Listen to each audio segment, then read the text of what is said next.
नमस्कार, बहुत स्वागत है आपका। आप देख रहे हैं ग्रैंड धर्मा सन्मार्ग। नाग पंचमी।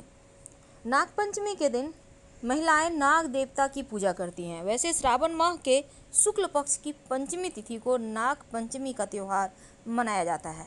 इस दिन सांपों को दूध पिलाने का विधान है। वैसे तो इस बार नाग पंचमी 2 अगस्त को मनाई जाएगी।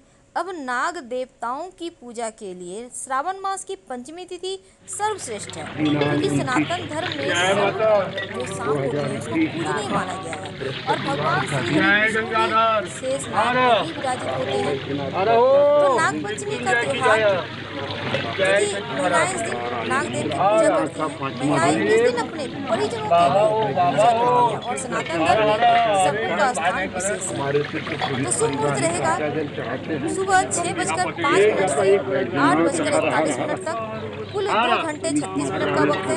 हालांकि पंचमी तिथि प्रारंभ सुबह 5:13 से हो जाएगा और पंचमी तिथि समाप्त अगले दिन सुबह यानी 3 अगस्त को 5:41 पर हो जाएगा। तो नागदेव की जब आप पूजा करेंगे तो आप जय बाबा बैद्यनाथ। प्रथम सावन के रविवार में सावन प्रारंभ में बाबा बैद्यनाथ का दर्शन घर बैठे करे। सब जजमान का कल्याण हो। भोलानाथ बाबा शाम सदा शिवाय ज्योतिर्लिंगाय नमः शिवाय नमः। जय बैद्यनाथ। पाल, धृतराष्ट्र, तक्षक और कालिया। अगर आप रोजाना सुबह नियमित रूप से इन 9 नागों का नाम जप करें तो नाग देवता आपको सभी पापों से सुरक्षित रखेंगे और आपके जीवन में आपको हर जगह विजयी बनाएंगे। इस दिन कुछ बातों का ध्यान रखना चाहिए। माना जाता है कि नाग पंचमी के दिन अगर आप व्रत रखें और नाग देवता की पूजा करें तो कभी कोई अनिष्ट नहीं होता। उनको जल अर्पित करें, मंत्रों का जप करें और नाग पंचमी के दिन सुई धागे का इस्तेमाल भूलकर भी मत कीजिएगा, वरना आपके जीवन में मुश्किल बढ़ जाएगी। याद रखिए, नाग पंचमी के दिन सुई धागे का इस्तेमाल नहीं करना चाहिए और ना ही इस दिन लोहे के बर्तन में खाना बनाना चाहिए, यानी आपका तवा भी इस दिन यूज नहीं होगा। याद रखिए, लोहे के बर्तन में खाना नहीं बनाना है, सुई धागे का इस्तेमाल नहीं करना है। अगर कुंडली में राहु केतु भारी है तो इस दिन सांपों की पूजा जरूर करें। तो नाग देवता को दूध चढ़ाते समय आप पीतल के लोटे का ही इस्तेमाल कीजिए तो उत्तम है। माना जाता है कि नाग पंचमी के दिन जमीन बिल्कुल भी नहीं खोदना चाहिए, खासकर जहां सांपों का बिल हो, और ना ही सांप को मारना चाहिए। अगर सांप कहीं दिख भी जाए तो उसको रास्ता दे दे जाने के लिए। पौराणिक कथा के अनुसार जन्मेजय अर्जुन के पौत्र राजा परीक्षित के पुत्र थे। जब जन्मेजय ने पिता की मृत्यु का कारण सर्पदंश जाना तो उनसे बदला लेने के लिए सर्प सत्र नामक यज्ञ का आयोजन किया।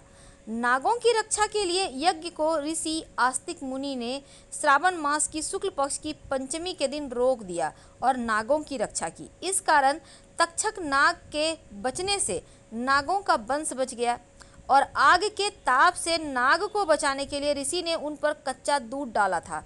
तभी से नाग पंचमी मनाई जाने लगी और नाग देवता को दूध चढ़ाने का विधान है। तो नाग पंचमी के दिन आप 9 नागों का नाम तो लेंगे, साथ ही घर के दरवाजे पर सांप की 8 आकृतियां बनाने की परंपरा है। हल्दी, रोली, अक्षत और पुष्प चढ़ाकर सर्प देव की पूजा करें और कच्चे दूध में घी शक्कर मिलाकर नाग देव का स्मरण कर उन्हें अर्पित करें तो उत्तम होगा। तो कैसे करेंगे पूजा? नाग पंचमी के दिन सुबह जल्दी उठकर घर की साफ सफाई करें, स्वच्छ वस्त्र धारण करें, घर के मुख्य दरवाजे पर पूरे घर में गंगा जल या फिर जल में 1 चुटकी हल्दी डालकर छिड़काव करें। इसके बाद आप प्रसाद के रूप में सेवई या खीर बना लें। अब लकड़ी के पटरे पर साफ लाल या पीले रंग का कपड़ा बिछाएं, उस पर नाग देवता की प्रतिमा स्थापित करें और प्रतिमा पर जल, पुष्प, फल, चंदन लगाएं। उसके बाद दूध, दही, घी सहित पंचामृत से स्नान करवाएं और आरती करें और लड्डू या खीर की भोग लगाएं। मान्यता है ऐसा करने से आपके घर की बुरी शक्तियों से रक्षा होती है और इस दिन सपेरों से किसी नाग को खरीद कर उन्हें अगर मुक्त कराते हैं तो सर्वोत्तम होगा। अगर आप जीवित सर्प को दूध पिलाकर भी आप चाहें तो नागदेव को प्रसन्न कर सकते हैं। कुछ मान्यताएं हैं इस नाग पंचमी को लेकर। मान्यता है कि श्रावण शुक्ल पंचमी के तिथि पर समस्त नाग वंश ब्रह्मा जी के पास अपने को श्राप से मुक्ति दिलाने के लिए मिलने गए थे। तब ब्रह्मा जी ने नागों को श्राप से मुक्त किया और इसके बाद नागों की पूजा करने की परंपरा चली आ रही है। पौराणिक कथा के अनुसार भगवान श्री कृष्ण ने सावन माह के शुक्ल पक्ष की पंचमी को कालिया नाग का वध किया था। इस तरह उन्होंने गोकुल वासियों की जान बचाई थी और तब से नाग पूजा का पर्व चला आ रहा है। इस दिन का महत्व बहुत ज़्यादा है क्योंकि नाग पंचमी के दिन जब आप नाग देवता की पूजा करते हैं तो सर्प किसी भी प्रकार से आपको हानि नहीं पहुंचाते, सर्प का भय नहीं रहता। यहाँ तक कि आपकी कुंडली में काल सर्प दोष है तो इस दिन आप जरूर पूजा करें। कच्चा दूध में आप धान का जो खोई होता है, लावा होता है, उसको डालकर अगर आप अर्पित करें तो आपका काल सर्प दोष भी समाप्त हो जाता है। लेकिन अगर कुंडली में आपका काल सर्प दोष प्रबल रूप से हो तब आप चांदी, सोना, तांबा या पीतल का नाग का जोड़ा बनवा लें और इसको बहते हुए जल में प्रवाहित कर दें, बिना पीछे मुड़े घर आ जाए, आपका काल सर्प दोष समाप्त हो जाएगा। अगर जीवन में हर क्षेत्र में सफलता पाने के लिए संघर्ष करना पड़ रहा हो या राहु केतु के वजह से कोई कठिनाई आ रही हो तब नाग पंचमी के दिन आप उनकी पूजा तो करेंगे, साथ ही एक पानी वाला नारियल ले लें। इस नारियल को नारियल पे आप चाहे तो स्वस्तिक बना सकते हैं सिंदूर से और उस पर मौली धागा लपेट लें। अब इस नारियल को अपने ऊपर से, जो व्यक्ति पीड़ित है वो अपने ऊपर से 7 बार उल्टा उतार ले और बहते हुए जल में इस नारियल को प्रवाहित कर दे, बिना पीछे मुड़े घर आ जाए। इससे भी राहु केतु शांत हो जाता है, राहु केतु की मुश्किलें समाप्त हो जाती है। लेकिन एक बात याद रखिएगा, अलग से नाग की पूजा नहीं करना। आप जब भी नाग की पूजा करें तो शिव जी के गले का आभूषण के रूप में ही कीजिए, क्योंकि जो लोग भी नागों की कृपा पाना चाहते हैं उन्हें इस दिन ना तो भूमि खोदनी चाहिए, ना ही साग, याद रखिए साग काटना चाहिए और साग खाना भी नहीं चाहिए। तो नाग पंचमी की पूजा में सावधानियां और नियमों का ध्यान रखना आवश्यक है और जीवन में परेशानियां नहीं आती, यहाँ तक कि राहु केतु भी शांत रहता है। तो नागों का नाम भी आपको लेना है। आप जैसे हमने कहा काल सर्प दोष से मुक्ति पाने के लिए आप चांदी के 2 सांप बनवाएं, साथ में एक स्वस्तिक भी बनवाएं, याद रखिए छोटा सा बनवाएं। अब एक थाल ले लें, उसमें नागों की पूजा करें, एक थाल में स्वस्तिक की पूजा करें। नागों को कच्चा दूध अर्पित करें, स्वस्तिक जो है दूसरी थाल में उसको बेलपत्र अर्पित करें।